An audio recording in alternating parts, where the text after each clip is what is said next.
నమస్తే రమగారు. నమస్తే జయ.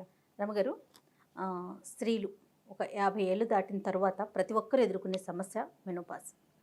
ఆ సమయంలో వచ్చే ఇబ్బందులు, అది ఫిజికల్గా కావచ్చు, మెంటల్గా కావచ్చు, అనేక రకాలైన ఇబ్బందులు ఉంటాయంటారు కదండి. వాటిని ఎలా ఓవర్కమ్ చేయాలి? అంటే మన వ్యాపకాల్ని మార్చుకోవాలేమో అనిపిస్తుంది నాకు. అది ఎట్లా సాధ్యం? ఇప్పుడు 50 దాకా ఉండట్లేదు జయ, 40 నుంచే స్టార్ట్ అవుతుంది. 30 నుంచే మెనోపాజల్ సిమ్టమ్స్ వచ్చేస్తాయి. 50 దాటాక ఉండేవాళ్ళు కొంతమంది. ఎప్పుడైనా కూడా పీరియడ్ అంటూ వస్తూ ఉంటే బాడీలో చాలా రకాల హార్మోన్స్ నడుస్తూ ఉంటాయి కదా, మనుషులు యంగ్గా ఎనర్జెటిక్గా కనిపిస్తారు. ఎప్పుడైతే ఇది సైకిల్ స్లో అవ్వడం కానీ, లేదా క్లమ్జీగా రకరకాలుగా 20 రోజులకు వచ్చేసి, 10 రోజులకు వచ్చేసి, 15 రోజులకు వచ్చేసి, 2 నెలలకుండా రాకుండా అలా ఉండేసరికల్లా ఒక టెన్స్ డెవలప్ అయిపోతుంది. ఆరోగ్య సమస్యలు వచ్చేస్తాయి బాగా. వెయిట్ పుటాన్ అవుతారు. సుమారుగా ఉన్న థైరాయిడ్ ఉన్నట్టుండి పైకి వెళ్ళిపోయినట్టు ఉంటుంది. ఇవి కాకుండా బ్లోటింగ్, పొట్టలో సమస్యలు వస్తాయి. తర్వాత ఏమో స్కిన్ ప్రాబ్లమ్స్ వస్తుంటాయి. అబ్బో ఎన్ని ఉన్నాయో మెనోపాజల్ సిమ్టమ్స్. ఒక్కోళ్ళకి ఒక్కో రకం. వస్తే వచ్చేసింది అనిపిస్తుంది, రాకపోతే రాలేదనిపిస్తుంది. ఎక్కడికైనా వెళ్ళాలంటే టెన్షన్, ఫ్లో ఎక్కువైపోతుంది. లేదా ఏదో డిస్మెనోరియా ఇలా బోల్డ్ పేర్లు ఉన్నాయి. అవును, నేను చదివినప్పుడల్లా అనుకుంటుంటాను, ఏమిటి డాక్టర్లు ఈ పేర్లని ఎలా గుర్తుపెట్టుకుంటారా దేవుడా. రకరకాలు. అది మనకి ఒక నిగూఢంగా అలా బాధిస్తూనే ఉంటుంది లోపల. ఈ ప్రెషర్ని అణుచుకుని ఉండటం కష్టంగా ఉంటుంది. ప్రెషర్ చాలా ఎక్కువగా అనిపిస్తుంటుంది ఒక్కొక్కసారి. ఎక్కడికైనా వెళ్ళాలంటే ముందు డేట్లు చూసుకోవాలి. 50 ఏళ్ళ దాకా కనుక పీరియడ్ వస్తే 50+ దాకా ఇంకా ఇది ఒక అడ్డంకి అనిపిస్తుంది. ఎక్కడికైనా పోనీ రావట్లేదు, ఆగటం మొదలుపెట్టింది అనుకో, ఎక్కడికి వెళ్ళాలని అక్కడికి వెళ్ళాక వచ్చేస్తుందేమో అని టెన్షన్. ఏ ట్రిప్కైనా, ఏ గుడికైనా, ఏ ఎవరింటికైనా, ఏ ఫంక్షన్కైనా సడన్గా పీరియడ్ వస్తే 2 నెలలు అయింది ఇంకా రాలే, వచ్చేస్తుందేమో, ఏదో పెద్దకైనా మిస్ అయిన ఫీలింగ్లా ఉంటుంది. రాకపోతే రాలేదు ఇంకా రాలేదు. మధ్యలో పెళ్ళిళ్ళు వస్తాయి, పేరెంటాలు వస్తాయి, ఏమిటో వస్తాయి. మనమే ఎక్కడికైనా వెళ్ళాల్సి వస్తుంది. ఆఫీస్ డ్యూటీస్ ఉంటాయి, ఆఫీస్ కాల్స్ చాలా ఉంటాయి కదా, మరి ఉద్యోగస్తులు ఎక్కువ ఉంటున్నారు ఇవాళ. దీంతో పాటుగా ఈ మిస్ అయిపోతున్న భావన ఒకటి ఉంటుంది. దాంతోపాటు హాట్ ఫ్లెషెస్, శరీరంలో వచ్చే రకరకాల మార్పులు, బాడీ సాగ్ అయిపోయిన ఫీలింగు, హెయిర్ ఫాల్ వచ్చేస్తుంది, రకరకాలుగా హార్మోన్ బ్యాలెన్స్ తప్పిపోతూ ఉంటుంది కదా. లో కాల్షియం అయిపోతుంది, కాళ్ళ నొప్పులు, వేళ్ళ నొప్పులు, నిద్ర పట్టదు, మెలకు వచ్చేస్తుంది హాట్ ఫ్లెషెస్ తోటి, తోచదు. ఈ పరిస్థితిలో వీళ్ళు చచ్చిపోతుంటారు పక్కన ఆడవాళ్ళు. సరిగ్గా ఇది 40 నుంచి 50 లోపు, 50 ఏజ్లో ఉన్న వాళ్ళకి పిల్లల సెటిల్మెంట్లు, పిల్లల చదువులు, ఆడపిల్లల పెళ్ళిళ్ళు, మగపిల్లల సెటిల్మెంట్లు, అమ్మాయిల పురుళ్ళు, భర్తలు కూడా ఇప్పుడు వీళ్ళకంటే పెద్దవాళ్ళు అయి ఉంటారు కదా, వాళ్ళ తాలూకు ఏమంటారంటే పెద్దతనపు నడి వయసు ఇబ్బందులు, వాళ్ళ వల్ల వచ్చే ప్రెషర్లు, ఏమైనా ఆర్థికమైన సమస్యలు, చుట్టాల్లో ఏవో ప్రాబ్లమ్స్, అవన్నీ కలిసి ఈ మోయలేని బరువులాగా అసలే కుంగిపోతున్న వీళ్ళ నెత్తి మీద స్కైలాబ్ అది ఏదో పడుతుందనే వాళ్ళు మన చిన్నప్పుడు, అది వచ్చి వీళ్ళ నెత్తి మీద పడ్డట్టు ఉంటుంది. దీన్ని బ్యాలెన్స్ చేసుకోవడం ఎంత కష్టమో. లేచకపోదాం అనిపిస్తుంది, ఎప్పటికప్పుడు పారిపోవాలి ఇక్కడి నుంచి అనిపిస్తుంది. పారిపోయి అక్కడేం సుఖంగా ఉండదు, ఎంతసేపు దీని మీదే తాపత్రయంగా ఉంటుంది.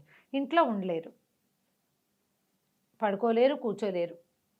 ఏదైనా ఎక్సర్సైజ్ చేద్దాం, ఏదైనా చేద్దామంటే శరీరం సహకరించదు. వీటితో పాటు దిగులు, కుంగుబాటు. ఆ దిగులు ఎందుకో తెలీదు, ఆ కుంగుబాటు ఎందుకో అర్థం కాదు. ఇవాళ రేపు ఈ సమస్య విపరీతంగా ఉంది. నేను కూడా అందుకు మినహాయింపు కాదు. బ్రైట్గా ఉండి, యాక్టివ్గా ఉండి, రకరకాల పనులు చేసేసి అన్నీ తెలిసిన వాళ్ళు కూడా దీనికి దొరికిపోతారు. ఫ్యామిలీ సపోర్ట్ బాగా అవసరం చేయాలి. ఆడపిల్లలు ఉన్న వాళ్ళకి కొంచెం ప్లస్, కూతుళ్ళకి తల్లులు ఎదుర్కొంటున్న ఈ సమస్య ఏమిటో అర్థమవుతుంది. ఆడపిల్లలు లేకపోయినా, ఆడపిల్లల తల్లులు కానీ అత్తగారులు ఉన్నా భలే ప్రెషరు. మగపిల్లలకి ఏమి ఈ కష్టాన్ని చెప్పుకోలేం. ఈ హార్ట్ ఫ్లెషెస్, ఈ నిద్ర పట్టకపోవటము, ఈ తోచంతనము మగవాళ్ళకి అర్థం కావు, కానీ మొగుళ్ళకి అర్థం అవ్వాలి. మగపిల్లలకు అర్థం కాదు, వాళ్ళు ఆ పరిస్థితులు చూడరు కాబట్టి. కానీ ముందు నుంచి మన తాలూకు పీరియడ్ సైకిల్, దాని ప్రెషర్లు మనం ఎంత అనుభవిస్తామో దాని ప్రభావానికి కొంత లోనై ఉంటారు కదా భర్తలు. వాళ్ళు అర్థం చేసుకుంటే, వాళ్ళు కొంచెం సపోర్ట్ చేస్తే, దాంతోపాటు మిమ్మల్ని మీరు బాగా సపోర్ట్ చేసుకుని ముందుకెళ్ళిపోతారు. చెప్పాలి, దీని మీద మాట్లాడండి. ఇలా ఈ సమయంలో వచ్చేటువంటి రకరకాల మానసిక సమస్యల్ని మనం ఎవరి ముందైనా పెట్టేయాలి. అవతల వాళ్ళు మనని అర్థం చేసుకునే వాళ్ళైతే ఇంకా బాగుంటుంది.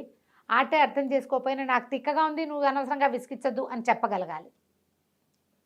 కొంతమంది వినరు, వినిపించుకోరు. ఇది అందరికీ వచ్చేదే అంటారు. అలా అంటానికి వీల్లేదు. ప్రెగ్నెన్సీ లాగానే మేనపాజ్ ఎవరిది వాళ్ళదే.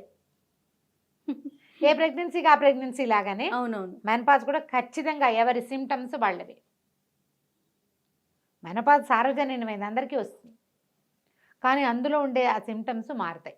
భార్యలు ఈ ఏజ్ వచ్చాక వాళ్ళు విసగటగా ఉంటున్నా, ఇదివరకట్లాగా పని చేయలేకపోతున్నా, ఏదైనా బాధపడుతున్నట్టుగా ఊరికే అన్నిటికీ ఏడుస్తారు. ప్రతిదానికి ఏడుస్తుంటారు, కుంగిపోతారు, భయపడతారు. పిల్లలు ఎక్కడికైనా వెళ్తే టెన్షన్, ప్రెషర్ ఫీల్ అయిపోతూ ఉంటారు. వీళ్ళని ఒకసారి ఒక గైనకాలజిస్ట్ దగ్గరికి చూడాలి, తీసుకెళ్ళాలి, మాట్లాడించాలి. ఇదంతా సహజమైందని, ఇక్కడ ఇలాగే ఉంటుందని వాళ్ళకి అర్థం అవ్వాలి. అర్థమైతే అర్థం చేసుకుని తెలివిగల వాళ్ళు ఉంటారు చూడు కొంతమంది, మనమే దూకాలన్నమాట కార్యరంగంలోకి. నాలాగా నేను నా ఇబ్బందిని నేను అధిగమించడానికి ట్రై చేస్తూ ఉంటా. అవునవును, లేదా అక్కయ్యలతో ఏదో మాట్లాడుకుంటా చెప్పి ఓపెన్ అప్ అయ్యాక కొంచెం ప్రెషర్ తీరిపోతుంది. అవునవును, ఇది కరెక్ట్ అండి. ఓపెన్ అయితే ప్రెషర్ తీరుతుంది. మనం మాట్లాడుకున్నాం అనుకో, అసలు అవకాశం లేకపోతే పాపం ఇబ్బంది పడతారు. మీతో మీరు మాట్లాడుకోండి. రైట్. అసలు ఏమిటి, నా సమస్య ఏంటి, నాకేం భయంగా ఉంది. దీంతో పాటుగా ఫెమినిటీని కోల్పోతున్నామన్న ఒక ఫీల్ లోపల ఉంటుంది. భర్తలతో తేడా వస్తుందని భయపడతారు. అది కూడా ఒక ప్రాబ్లం వస్తుంది కొంతమందికి.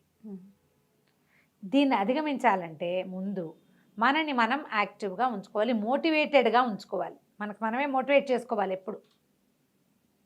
ఏం లేదు, ఇదంతా సహజం, పెద్దకైనా మిస్ అవుతున్నామని కాదు అని అనుకోకూడదు. జాగ్రత్తగా చేయాలి. ఇప్పుడే మీకోసం మీరు తింటాం, మీకోసం మీరు నడవటం, ప్రజల కోసం, జనాల కోసం, వాళ్ళు ఎవరినో మెప్పించడానికి ఏం చేయొద్దు. మిమ్మల్ని మీరు మెప్పించుకోండి, శవాష్ అనుకుంటుండండి ఎప్పటికప్పుడు, నేను చాలా బాగా చేశాను. బలవంతంగా అయినా రోజుకు ఒక కొత్త పని పెట్టుకోండి. ఓపిక తెచ్చుకో, ట్రై చేయాలి. ట్రై చేస్తేనే, ఎందుకంటే ఈ సముద్రాన్ని ఒక్కసారి దాటేస్తే ఒక గంతులో దాటగలుగుతాం. లేకపోతే ఇది నెవర్ ఎండింగ్ ప్రాసెస్, అట్లా పొంగుతూనే ఉంటుంది. మీరు ఎప్పటికీ ఒక క్రిప్పుల్లాగా, పనికి మాలిన వాళ్ళలాగా మిగిలిపోతారు. అనారోగ్యం మిమ్మల్ని కుంగదీసేస్తుంది, వృద్ధాప్యం మిమ్మల్ని లాగేసుకుంటుంది, అందులోకి కూరుకుపోతారు. బురద అది, అందులోకి అడుగు పెట్టద్దు. ఆ బురదని తెలివిగా దాటేసేయండి. ఇది చాలా సహజమైంది, ఇది పోతుంది, హాయిగా ఉంటాము, ఈ గోల ఉండదు. 1-2 ఏళ్ళు మాత్రం చాలా ఇబ్బంది పెడుతుంది.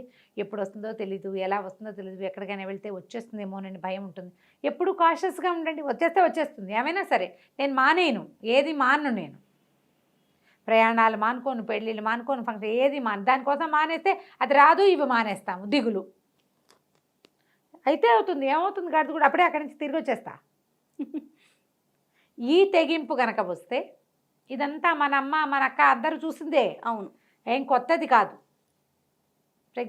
ఎర్లీ ప్రెగ్నెన్సీలో ఎలా దిగులు భయాలు ఉంటాయి, ప్రెగ్నెన్సీలో కూడా భయాలు ఉంటాయి చూడు, మెనోపాజ్లో కూడా అలాంటి భయాలు వస్తాయి. ఫస్ట్ ప్రెగ్నెన్సీకి చాలా భయాలు ఉంటాయి. అలాగే ఇందులో కూడా ఉంటాయి. చెప్పుకోలేనితనం, సిగ్గుగా ఉంటుంది, ఎవరితో చెప్తామనిపిస్తుంది. ఓపెన్గా చెప్పేసేయండి. డాక్టర్ని చూడండి. మీ ఆయన తీసుకెళ్ళకపోతే మగవాళ్ళే చూడాలన్నారు, రమ్మగారు వాడు చేయట్లేదు అనుకోకండి, వాళ్ళు రాకపోతే పోయారు, మన దాన్ని మనం పోదాం డాక్టర్ దగ్గరికి. ఒకసారి వెళ్ళి ఇలా ఉందంటే ఏవైనా చిన్నవి సలహాలు చెప్తారు, మందులు ఏమైనా వాడిస్తారు. మీకు ఏమైనా B12 అవి లోపాలు ఉన్నాయా, ఏమైనా ఈ విటమిన్ తగ్గిపోయిందా, ఈ విటమిన్ ఇస్తారేమో. మరి ఈ విటమిన్ కాదు, ఇంకోటి ఉంది కదా, విటమిన్ డి, అవి ఏమైనా సప్లిమెంట్స్ ఇస్తారో, అవి వేసుకునేసరికి మళ్ళీ కొంచెం పుంజుకుంటారు. ముందు డాక్టర్ దగ్గరికి వెళ్తే అదొక ధైర్యం. వాళ్ళు ఏదో చెప్తారు 4 మంచి మాటలు. ఏమైనా కౌన్సిలింగ్ అవసరమైతే వాళ్ళే చేస్తారు. కొంచెం మంచి ఫ్రెండ్లీగా మాట్లాడే డాక్టర్ మాత్రం సెలెక్ట్ చేసుకోండి. కట్టే కొట్టే తెచ్చేని మాట్లాడే డాక్టర్ దగ్గరికి వెళ్ళకండి. ఈ విషయంలో కొంచెం ఎలాబరేట్గా, నాకు మళ్ళీ పావుగంట మాట్లాడాలి, 1 మినిట్ అవకాశం ఇస్తే 15 మినిట్స్ మాట్లాడే వాళ్ళు ఉంటారు. వాళ్ళని చూడండి. వాళ్ళు మిమ్మల్ని ఈ సముద్రంలో నుంచి బయటపడేయడానికి పెద్ద షిప్గా పరిణమిస్తారు. కావాలి అట్లాంటి వాళ్ళు. రైట్. ఒకసారి దాని మించి దూకేశాక తర్వాత ఏమీ ఉండదు. అనారోగ్యాలు ఏవో కొంచెం ఏజింగ్ ఎలాగో ఉంటుంది కదా, ఉంటుంది కదా. ఏజ్ని మనసుతోటి జయించండి మొదట. మనకంటే పెద్దవాళ్ళు యూట్యూబ్లో ఎంతమంది ఉన్నారు, అమ్మమ్మలు బ్రహ్మాండంగా చేసేస్తున్న వాళ్ళు. అవును. వాళ్ళందరినీ చూడండి, మోటివేట్ అవ్వండి. మన క్లాస్మేటే చక్కగా చెంగమని అన్ని చోట్లకి వెళ్ళిపోతుంది, మోటివేట్ అవ్వండి. అట్లా ఎవరైనా మనకంటే బెటర్గా చేస్తున్నారనిపిస్తే వాళ్ళని చూసి మోటివేట్ అయ్యి ఈ కష్టాన్ని ధైర్యంగా సాహసోపేతంగా దాటేసేయండి. డాక్టర్ని మాత్రం తప్పకుండా చూడాలి. రైట్ రమ్మ గారు. నమస్తే.